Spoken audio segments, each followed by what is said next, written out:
So in your instructions, it says you need to have one that's circular and one that is rectangular multi-layer image.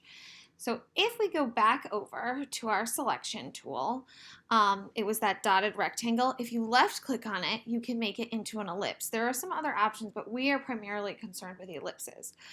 So let me go over here, and I have an ellipse already made, but let me make one for you. I'm going to deselect.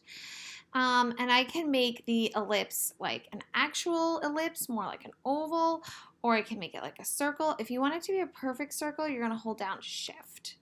So here I have my perfect little circle, and I need to select the Move tool.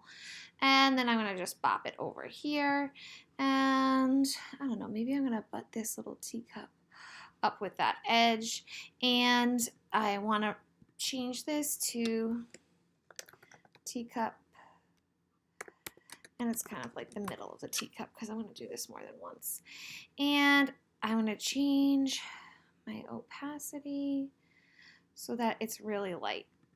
Because one of the things that you can do is you can build up your layers so that they become darker. So select, deselect. I'm going to grab another circle of my teacup, maybe a little bit more in the center. Go to my Move tool, bring it over here. Oops.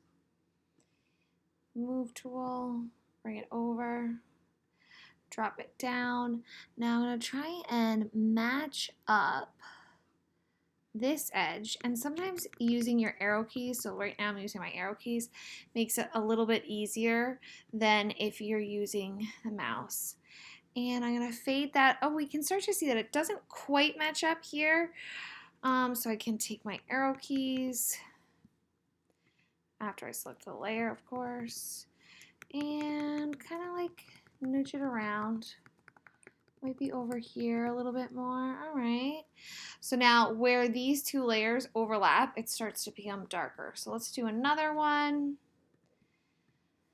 Deselect, grab our circle. Maybe we'll get this hand with this like bling in it. Go to my Move tool, bring it over, drop it down. I don't know, maybe I don't want it to match up. Change the opacity. Use my mouse. So in this area, it's starting to get really, really dark. You can still see these vertical circles behind it, or the vertical lines behind it, but we're starting to see that this is closing in, which could be an interesting way for you to use this multi-layer process. Maybe I'm going to get a little bit of this edge, go to the Move tool, drag it over, move it in here.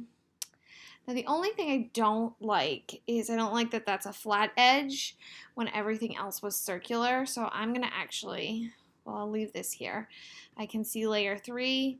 I'm going to bring that to the garbage because I don't want it. Let me just try and get one more layer in here for you guys. I don't know. I want to make sure it's a circle. Okay. Come up here. Bring it in. And maybe I don't want to change that one that much in my opacity. And I'm only going to change it a tiny bit. Okay, now what I forgot to tell you in the other one is that you need to flatten your image. So because you have all of these layers, it will only save as a Photoshop file. So you need to go to Layers, and then you need to say Merge Visible. That's going to take all your layers that were over here and change them into one layer. So now if I wanted to, I could not move any of these layers. This is the image that I am going to select. You can always say edit, step backwards, and then you're going to get your layers back. So say I was like, no, you know what? I want all these layers to be all over the place. So I'm going to go here, then I'm going to go to layer 2. Ooh, you know what? That might have been a really good idea. Level 3. Okay, so then I would say layers, merge visible, and all my layers are merged. So this is my final image. This is what I'm submitting. So then you would say File, Save As, and you are going to save it as multi-layer, and then your initials. Oops, but you're going to 01, multi-layer, your initials, 02, and you are going to then hit save wherever you know to save it, hit OK. We can see here that this has changed to multi-layers, GD, so on and so forth. So that is all for the elliptical multi-layer and for merging them visibly. Hope that helps.